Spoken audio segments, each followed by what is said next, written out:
Nero, his fair disciple, having sent his satellites or officers towards him to denounce the decree of his death to him, Seneca, with a reposed and undaunted countenance, listened attentively to their charge, and presently demanded for paper and ink to make his last will and testament, which, the captain refusing him, he turned towards his friends, and thus bespake them.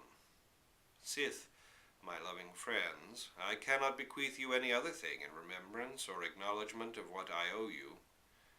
I leave you at least the richest and best portion I have.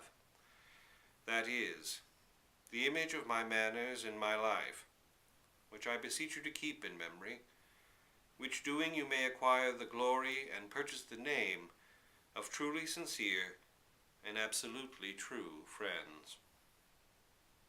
And therewithal, sometimes appeasing the sharpness of the sorrow he saw them endure for his sake, with mild and gentle speeches, sometimes raising his voice to chide them. Where are, said he, those memorable precepts of philosophy?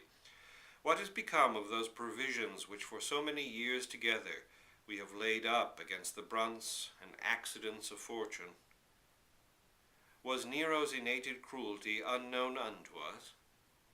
What might we expect or hope at his hands, who had murdered his mother and massacred his brother, but that he would also do his tutor and governor to death, that hath fostered and brought him up?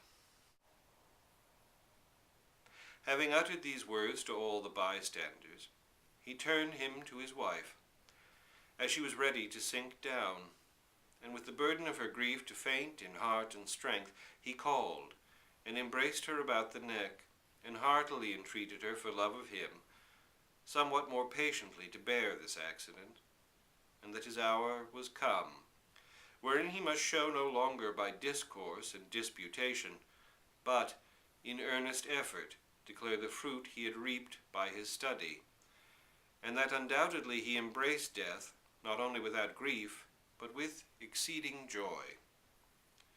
Wherefore, my dear, dear heart, do not dishonor it by thy tears, lest thou seem to love thyself more than my reputation.